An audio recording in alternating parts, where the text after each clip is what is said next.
नमस्कार दोस्तों, आज हम जानेंगे ज्वालामुखी के बारे में कुछ अद्भुत और रोचक तथ्य।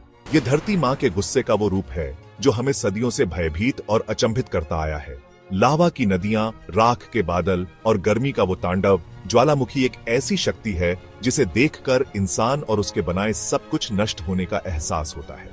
लेकिन क्या आप जानते हैं कि ये विनाशकारी ज्वालामुखी असल में धरती को जीवित रखने में भी एक महत्वपूर्ण भूमिका निभाते हैं? जी हाँ दोस्तों, आज हम इसी रहस्य से पर्दा उठाएंगे। हम जानेंगे कि कैसे ये ज्वालामुखी बनते हैं, लावा क्या होता है और दुनिया के सबसे खतरनाक ज्वालामुखी कौन से हैं। तो तैयार हैं आप इस रोमांचक सफर के लिए? चलिए बढ़ते हैं आगे और खोजते हैं धरती के इन रहस्यमय विस्फोटों के पीछे की सच्चाई। अगर आपको हमारे वीडियो पसंद आते हैं तो प्लीज हमारे YouTube चैनल मिस्टर अर्थ एक्सप्लोर को सब्सक्राइब करें और पास में दिए गए बेल आइकन को दबाना न भूलें ताकि आपको हमारे नए वीडियो की नोटिफिकेशन सबसे पहले मिले। दोस्तों, आप ये जानकर हैरान रह जाएंगे कि धरती के नीचे, हमारे पैरों के नीचे एक ऐसा संसार है जहां पत्थर भी पिघलकर बहते हैं। इसे कहते हैं मैग्मा। जब धरती के गर्भ में दबाव बहुत ज्यादा बढ़ जाता है तो ये मैग्मा किसी दरार या कमजोर जगह की तलाश में ऊपर उठने लगता है, और जब ये पिघला हुआ पत्थर, ये मैग्मा धरती की सतह पर आता है तो इसे हम कहते हैं ज्वालामुखी। ये ज्वालामुखी पहाड़ों की तरह दिख सकते हैं, लेकिन इनके अंदर एक सुरंग होती है जिससे होकर लावा, राख और गैसें बाहर निकलती हैं। दोस्तों, आपने अक्सर देखा होगा कि ज्वालामुखी विस्फोट के दौरान एक लाल रंग का चमकता हुआ पदार्थ बहता है। ये होता है लावा, जो कि असल में वही मैग्मा है जो धरती के अंदर से बाहर निकलता है। लेकिन क्या आप जानते हैं कि ये लावा इतना गर्म क्यों होता है? दरअसल लावा का तापमान 700 से 1200 डिग्री सेल्सियस तक हो सकता है। ये इतना गर्म होता है कि इसके रास्ते में आने वाली हर चीज को जलाकर राख कर देता है। इसलिए ही ज्वालामुखी विस्फोट इतने विनाशकारी होते हैं।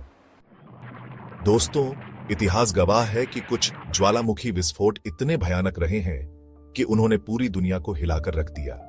ऐसा ही एक ज्वालामुखी था इटली का माउंट वेसुवियस, जिसने 69 ईस्वी में पोम्पेई शहर को पूरी तरह से नष्ट कर दिया था। क्राकाटुआ ज्वालामुखी का विस्फोट, जो 1883 में इंडोनेशिया में हुआ था, इतना शक्तिशाली था कि इसकी आवाज हजारों किलोमीटर दूर तक सुनाई दी थी। और अमेरिका का माउंट सेंट हेलेंस ज्वालामुखी 1980 में हुए उसके विस्फोट ने तो आसमान को ही काला कर दिया था।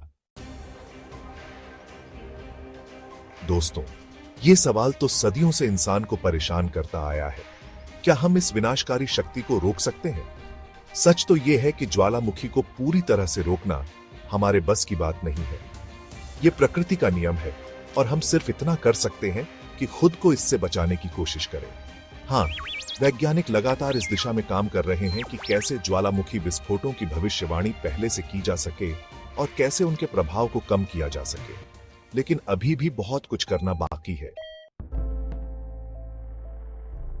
यह सवाल सुनने में जितना भयावह लगता है, असलियत उतनी ही डरावनी है।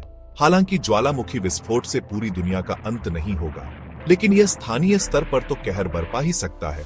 साथ ही साथ वैश्विक स्तर पर भी इसके गंभीर परिणाम हो सकते हैं। ज्वालामुखी से निकलने वाली राख और गैसें वातावरण को प्रदूषित करती है, जिससे सांस लेने में तकलीफ और दूसरी बीमारियां हो सकती हैं। और अगर ज्वालामुखी समुद्र के अंदर फटा तो सुनामी आने का खतरा भी बाज रहता है। दोस्तों, अब तक हम धरती पर मौजूद ज्वालामुखी की बात कर रहे थे, लेकिन क्या आप जानते हैं कि हमारे सौर मंडल के दूसरे ग्रहों और उपग्रहों पर भी ज्वालामुखी पाए जाते हैं? जी हाँ, मंगल ग्रह पर ओलिम्पस मोन्स नाम का एक विशाल ज्वालामुखी है जो हमारे सौर मंडल का सबसे बड़ा पर्वत भी है। और चांद पर भले ही आज ज्वालामुखी सक्रिय न हो, लेकिन वैज्ञानिकों का मानना है कि अरबों साल पहले यहां भी ज्वालामुखी विस्फोट होते थे। इन सब का अध्ययन करके हम अपने सौर मंडल के इतिहास और भविष्य के बारे में और भी बहुत कुछ जान सकते हैं।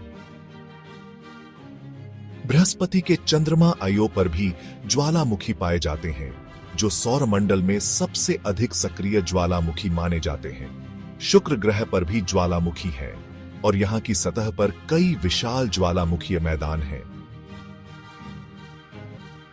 इन सभी खोजों से हमें यह समझने में मदद मिलती है कि ज्वालामुखी केवल धरती तक सीमित नहीं है, बल्कि पूरे सौरमंडल में फैले हुए हैं। तो अगली बार जब आप किसी ज्वालामुखी के बारे में सोचें, तो याद रखें कि ये अद्भुत संरचनाएं केवल हमारी धरती पर ही नहीं, बल्कि पूरे सौरमंडल में मौजूद है। अगर आपको यह वीडियो पसंद आया तो हमारे YouTube चैनल मिस्टर अर्थ एक्सप्लोर को सब्सक्राइब करें, लाइक करें, कमेंट में अपनी राय दें और इस वीडियो को अपने दोस्तों के साथ शेयर करना न भूलें। नए और रोमांचक कंटेंट के लिए जुड़े रहें और हमारी दुनिया के अद्भुत रहस्यों को जानने का सफर जारी रखें।